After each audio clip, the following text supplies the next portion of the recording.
Bonjour les amis, je fais cette vidéo à la demande du président de Riposte Laïque, Guy Sebag, parce que la situation est grave, à cause de moi notamment, mais également à cause de quelques-uns d'entre vous. On risque de se prendre le 17e procès de l'année 2025, sachant que les 16 premiers sont déjà largement suffisants. Je vous explique le contexte. Vous connaissez tous la célèbre expression de Nicolas Sarkozy: passer au Karcher, les banlieues, les racailles, tout ça, qu'il avait utilisé le 19 juin 2005. Ça va bientôt faire 20 ans. Et depuis, il faut reconnaître que l'expression est devenue quelque part une expression de langage courant, de langage populaire. Et quand quelqu'un nous casse les pieds, quand on a envie de dégager tout ce qui est nuisible et tout, on dit qu'il faudrait passer le Karcher. Et très franchement, j'entends très fréquemment, quotidiennement cette expression, de plus en plus d'ailleurs, plus l'insécurité progresse, et j'ai l'impression que ça fait partie aujourd'hui de quelque chose de normal. Eh bah pas du tout, c'est moi qui ai commencé à déconner. J'ai fait une vidéo, alors je sais plus, je crois que c'est en 2023, j'ai fait une vidéo où je disais qu'il fallait passer l'éducation nationale au Karcher. Connerie! Alors bon, il paraît que j'ai pas eu un rappel à l'ordre là, parce que c'était la première fois que Riposte Laïque faisait ça, mais la deuxième fois, là, on a un gars qui a écrit un article. Alors c'est Éric de Verdelan, et lui, il a écrit un article contre les journalistes, contre les rédactions, contre les médias collabos. Bon, il les a bien habillés, et il a dit qu'il fallait nettoyer les écuries d'Augias et passer tout ça au Karcher.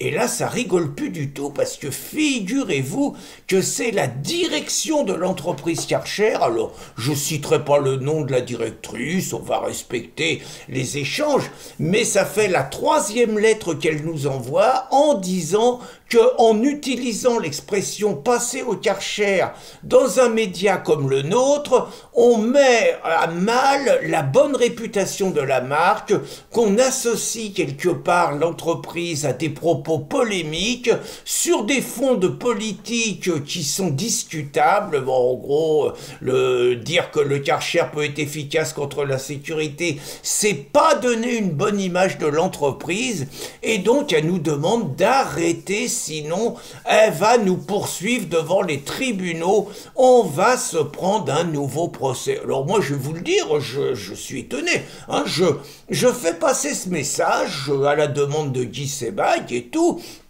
mais il me semble, je sais pas, je serais à la tête d'une entreprise, hein, je dis bien une entreprise dont le Karcher est quand même une belle symbolique. En gros, le Karcher, c'est quand il y a du sale, quand il y a du nuisible, quand il y a du dérangeant, c'est un outil extraordinairement efficace, très franchement, un truc avec une pression, toc, on nettoie et c'est propre.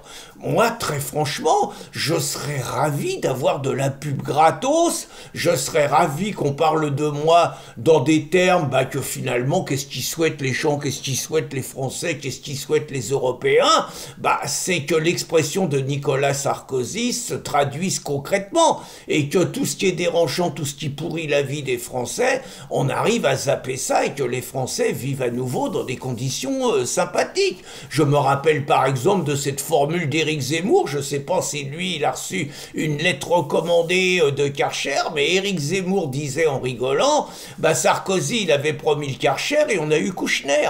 Alors il y en a une autre qui a déconné, c'est Pécresse. Alors Valérie, elle s'est fait ramasser aussi, parce que Valérie, dans la campagne présidentielle, elle a dit qu'elle allait ressortir le Karcher de la cave. Bon, bien évidemment, toutes les racailles se sont fendues la gueule et ont éclaté de rire quand ils ont vu la gonzesse.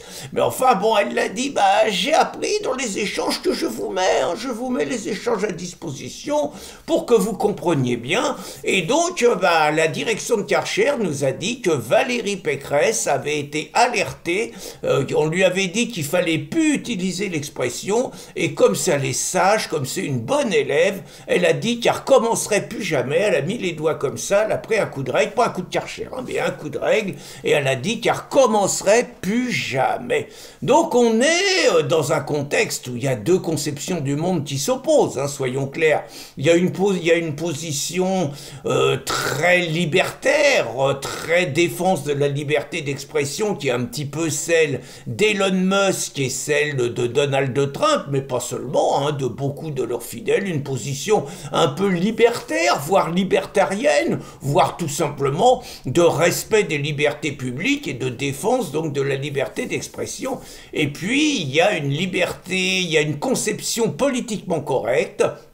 Il y a une position Union européenne, il y a une position Breton, il y a la position de toute la gauche qui est en train de faire chier Elon Musk et qui est en train de vouloir nous priver du réseau X, hein, qui finalement, et non seulement on encadre tellement la liberté d'expression, qu'il n'y a plus de liberté d'expression, et je crois, hein, même si la directrice de Karcher ne sera pas d'accord, mais je crois que la direction de Karcher paraît s'inscrire davantage dans une conception européenne de restriction des libertés publiques et de la liberté d'expression au nom d'un droit à sa marque qui n'est absolument pas insulté par l'expression qu'on en fait. Il y a que le politiquement correct pour décider que passer une banlieue au Karcher, c'est dégrader l'image de Karcher. Moi, j'y vois une image positive, mais bon, on a deux conceptions différentes, hein.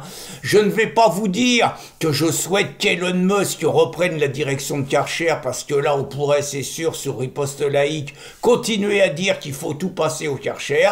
Mais en tout cas, donc, je demande à nos lecteurs, à nos commentateurs, à nos écrivains de ne plus utiliser l'expression passer au Karcher ou de le faire d'une telle façon qu'on soit inattaquable, pas envie de se prendre un 17e procès dans l'année. Et comme je suis un garçon bien élevé, je salue respectueusement la directrice de Karcher, dont je ne cite pas le nom. Bonne journée les amis!